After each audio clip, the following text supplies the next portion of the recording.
साहब, सबसे पहले बहुत बहुत शुक्रिया हमारे साथ जुड़ने के लिए। क्या कहना चाहेंगे आपके नए गाने के बारे में, तू साथ है तो? तू पास ही रहना चाहिए। तू पास है जो एहसास का गाना है, जज्बात का गाना है। और वो गाना एक अक्सर आदमी तलाश करता रहता है कि उसकी ज़िंदगी के अंदर कोई ऐसा शख्स आए जो जिसके आने से उसकी ज़िंदगी में कुछ जीने का मज़ा है, उसको अपने ज़िंदा होने का एहसास हो। तो उसी एहसास का गाना है तू पास है। और तो ये रोमांटिक गाना है और मुझे उम्मीद है कि आप लोगों को ज़रूर पसंद आएगा, क्योंकि बहुत मेलोडियसली कंपोज किया है मिथुन ने। विशाल मिश्रा ने बहुत प्यार से गाया इस गाने को और पिक्चराइज भी बहुत खूबसूरत हुआ है। सर, इस गाने में एक लाइन है, तू साथ है तो जीने के काबिल है जहाँ। जी, ये तो ये का बिल्कुल देखिए, क्या जब हम पैदा हुए हैं तो जीना तो है ना, मगर उस ज़िंदगी में उस वक्त और मज़ा आता है जीने का जब आपके पास आपकी लाइफ में कोई पार्टनर ऐसा हो जिसके साथ अपने आप को आप बांट सकें, साझा कर सकें। तो यही होता है कि जब ऐसा पार्टनर आप आ जाता है आपके लाइफ में तो ज़िंदगी और बेहतर हो जाती है और जीने के काबिल हो जाती है। इस तरीके की लिखावट तब ही सर आती है जब आपके पास बहुत सारे एक्सपीरियंस हो, आपने वो चीज़ें फेस की हो। तो कुछ ऐसा मोमेंट लिखावट के समय आपके क्या थॉट प्रोसेस होते हैं, वो कुछ शेयर करना चाहेंगे? देखिए दोस्त, क्या है, गानों को जहाँ तक मैं मानता हूँ कि कुछ आप बीती होती है, कुछ जग बीती होती है ना। और जो आपने जिया हो, जब भी आपके सामने कोई सिचुएशन आती है, कि देखिए फिल्में बनती है हमारी ज़िंदगी से, है ना, उसके जो किरदार होते हैं हमारी ज़िंदगी के किरदार होते हैं, तो उन किरदारों से आप गुजरे होते हैं, है ना। तो जब इस तरह का कोई करेक्टर आपके सामने आता है तो आपको लगता है कि यार मैंने इस तरह की चीज़ों को फेस किया है, तो वो आसानी हो जाती है उसको करने के लिए। आपकी लिखावट को जिस तरीके से विशाल मिश्रा ने आवाज़ दिया, वो कैसा लगा आपको? कौन सा वाला? ये तू जाने ना। ये तू साथ है तू तू? साथ है। हाँ बिल्कुल, बहुत खूबसूरत गाना है और लोग पसंद भी कर रहे हैं। हाँ, बहुत अच्छे व्यूज़ आ रहे हैं। हर चीज़, गाने की, कंपोजिशन की, राइटिंग की, सबकी तारीफ़ हो रही है और बहुत अच्छा पिक्चराइज भी किया है इन लोगों ने गाने को। कहानी छोटी सी बड़ी अच्छी खूबसूरत कहानी है, तो लोग पसंद करेंगे। मुझे और भी आगे और बढ़ेगा ये। बिल्कुल सर, बहुत आगे जाएगा। और अभी तक जो आपने गाने दिए हैं, अभी लोग कोई ना कोई गाने आपके गुनगुनाते रहते हैं, आपके दिल के सबसे ज़्यादा करीब कौन से? देखिए वो तो वही वाली बात है कि आपके कितने बच्चे हैं, आपको कौन सा पसंद है। तो मुझे तो मेरे तमाम गाने पसंद है, और मुझे सबसे अच्छा गाना लगता है मेरा आवारापन। आवारापन बंजारापन, वो मेरी ज़िंदगी के करीब है और तुम कह सकते हो कि मेरी अपनी कहानी है आवारापन बंजारापन में। आपने ऐसे ऐसे गाने दिए हैं जो लोग हमेशा गुनगुनाते हैं, चाहे अपने प्यार को देख के, चाहे अपने परिवार को देख के। जी जी। तो अगर आपसे पूछा जाए कि प्यार की परिभाषा आपके लिए क्या है? देखो, प्यार बहुत लाजिम चीज़ है ज़िंदगी के लिए, है ना। प्यार अगर नहीं हो तो फिर ज़िंदगी में क्या है दोस्त, क्योंकि आपके सीने में दिल है ना, और दिल बना ही प्यार के लिए है। तो मेरे लिए परिभाषा बहुत बड़ी है प्यार की। क्या प्यार है तो हम हैं, ये दुनिया है। कौन सा एक ऐसा आर्टिस्ट है जिसे आप गाता देख बहुत खुश हुए, जो आपकी लिखावट हो? गा के? जो आपकी लिखावट पे आवाज़ दिए जो आर्टिस्ट ने, हाँ, उनको गाता देख कितना खुशी ये हुई तमाम आपको? लोग अच्छे हैं। जैसे के साहब ने बहुत अच्छे गाने गाए, मेरे कमाल के सिंगर थे वो, है ना। बहुत चले गए जल्दी दुनिया से, इस बात का अफसोस है और हमेशा रहेगा। मगर कमाल के सिंगर थे, उन्होंने बहुत गाने मेरे गाने गाए और उनको बहुत पसंद थे मेरे गाने। जब भी मेरे गानों के रिकॉर्ड होते थे तो अक्सर कहते थे वो कि सईद भाई आज आपके अपने ख़जाने से मुझे एक और हीरा दे दिया। Always say that. और मुझको मिस करता हूँ मैं। अभी अरिजीत सिंह गा रहे हैं, विशाल मिश्रा गा रहे हैं, है ना।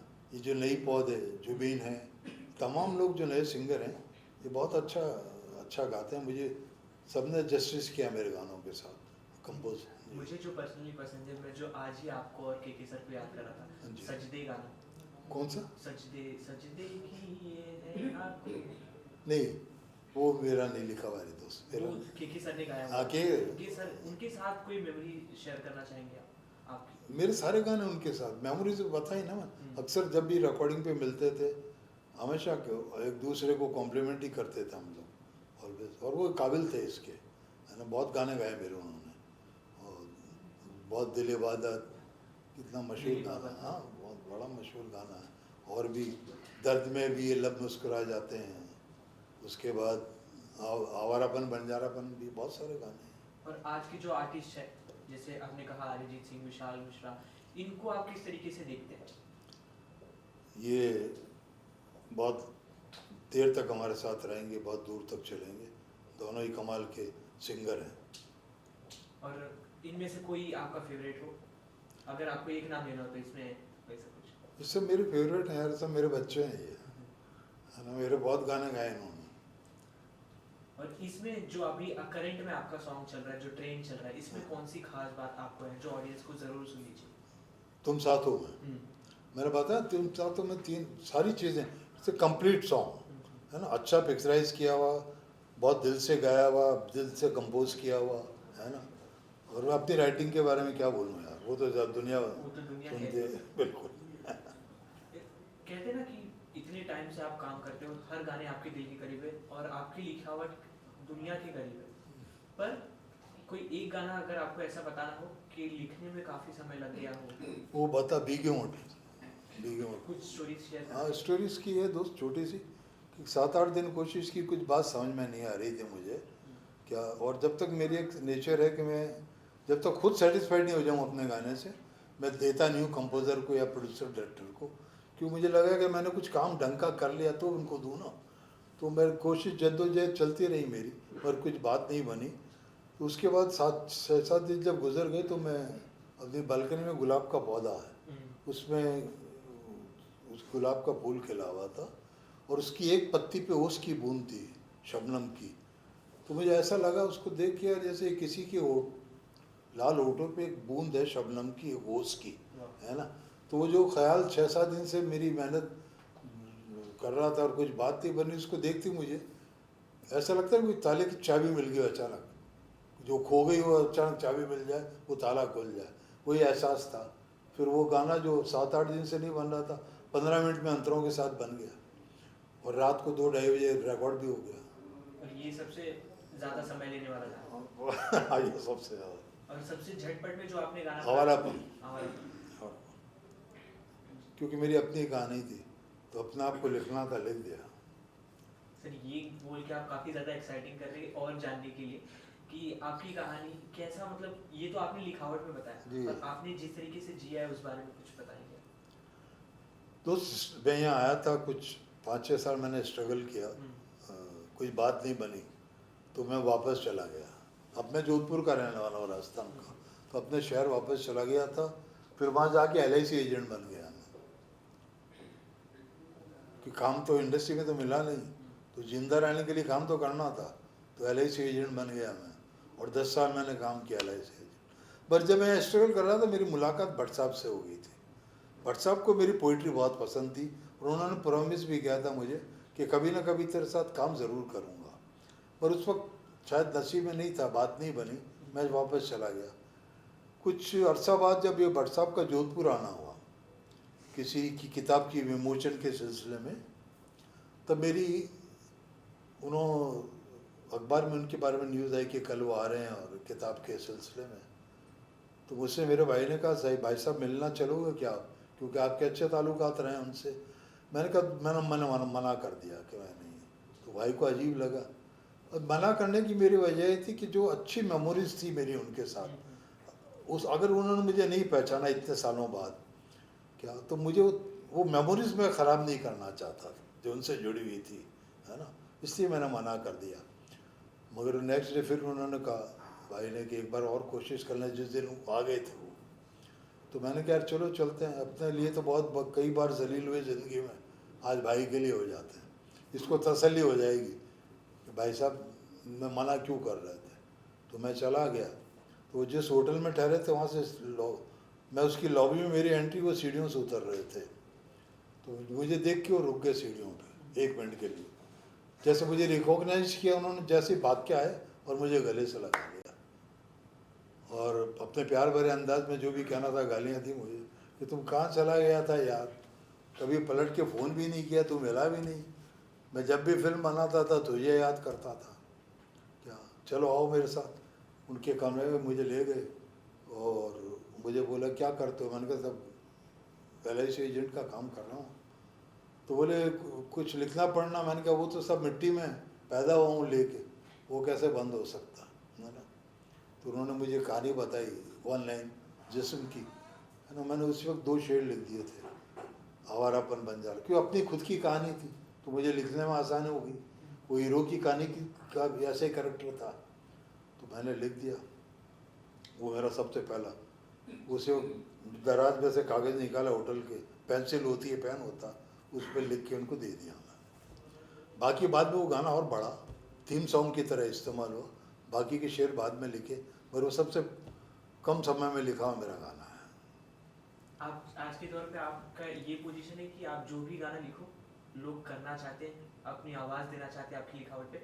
और आपके स्टार्टिंग के दौर के बारे में जानना चाहेंगे सर? स्टार्टिंग के दौर में भट्ट साहब की फिल्में थी, हाँ। तो भट्ट साहब के पास कौन काम नहीं करना चाहता, सब आते थे, है ना। तो मेरा गाना ऑटोमेटिकली हो जाता, मुझे कुछ नहीं करना पड़ता था। तो आपका ये सपना था कभी कि मैं जो लिखूं ये आर्टिस्ट मेरे गाने को आवाज़ दे, ऐसा कभी आपका सपना कोई हो? नहीं, वो जो आर्टिस्ट जो थे उस मैं जब आया वो रहे नहीं सब। रफ़ी साहब, मुकेश जी, है ना, और दौर के जो भी शायर थे, वो गीतकार थे, और वो सब तमाम बातें पुरानी थी। जब हम आए तो हम बस हमारे जो उस दौर के जो सबसे अच्छे सिंगर थे सबने गाया। As an successful artist sir, अभी आप काफ़ी सक्सेसफुल हो, पर आपकी जो भी स्टोरी सुनेगा, जो भी स्टोरी जानता है, वो काफ़ी इंस्पिरेशनल रही। तो आप एज अ पब्लिक फिगर ये जनता को बताना चाहोगे कि मेहनत के साथ साथ नसीब का साथ होना क्या ज़रूरी होता है? नहीं, नसीब का है दोस्त, नसीब का रोल है। कोई अगर इनकार करना तो इनकार करने से कुछ नहीं होता, डेस्टिनी है। और वो आपकी लाइफ में देखिए, मैं खुद आया 6 साल स्ट्रगल करके चला गया, उस वक्त मेरे नसीब में नहीं था, और जब मेरे नसीब में था तो भट्ट साहब जोधपुर आते हैं, मुझे ले आते हैं, जबकि मैं इंडस्ट्री को भूल चुका था, मैं LIC एजेंट था, है ना। तो ये क्या है, डेस्टिनी है ना। ये करिश्मे सबके साथ थोड़ी होते हैं, मेरे साथ हुआ। अभी तक के what is the best part for you in your जी। जर्नी? हाँ, आपकी पूरी जर्नी में क्या सबसे बेस्ट पार्ट और बेहतरीन रहा है जो अभी तक आप सीखे और अभी तक साथ लेकर चल रहे हैं? तो वो है कि सबसे पहले जो ज़रूरी है कि आपको तकव्वुर नहीं करना चाहिए, मतलब घमंड नहीं करना चाहिए, है ना। आपको जो मिला है उसको रेस्पेक्ट करो और इंसान बन के रहो, है ना। बहुत से, अगर आप अच्छे इंसान हैं ना तो आपके काम में बरकत होती है। आपका दिल अच्छा हो, आप अच्छे इंसान हो, तो आप ऊपर वाला अपना आप बरकत काम पैदा करता है ना। कमिंग बैक टू तू साथ है तो, जी, वापस अगर हम उसी बात गाने की बात करें तू साथ है तो, उसमें जो फीचर हुए सना मकबूल विशाल पांडे, वो आपने वीडियो देखा? हाँ, गाना देखा ना मैंने। वो वीडियो में जो फीचर हुए सना मकबूल विशाल पांडे, उनके बारे में कुछ कहना है आपको? नहीं, बहुत अच्छे, दोनों ने अच्छा परफॉर्म किया। जो रिक्वायरमेंट थी उस गाने की, जो परफॉर्मेंस की, they have done good job, अच्छा काम किया। बिल्कुल। बाकी तमाम चीज़ें खूबसूरत हैं। ऐसे ही और सक्सेसफुल हो गाने। आगे क्या आपकी तरफ से सरप्राइज है? मैं भी, और 5-6 फिल्में आ रही हैं मेरी, और भी इस वक्त वो सिलसिला जब तक है, दाल रोटी चलती रहेगी दोस्त। बिल्कुल सर। कुछ कहना चाहेंगे दर्शकों से? नहीं, बिल्कुल, बस आपके, मैं उनको शुक्रिया अदा करना चाहूँगा कि मेरे गानों को इतना प्यार दिया उन्होंने। बस इसी तरह उन गानों को प्यार देते रहें और कहीं अपने दिल में मेरे लिए जगह रखें और अपनी दुआओं में शामिल करें। शुक्रिया, थैंक यू।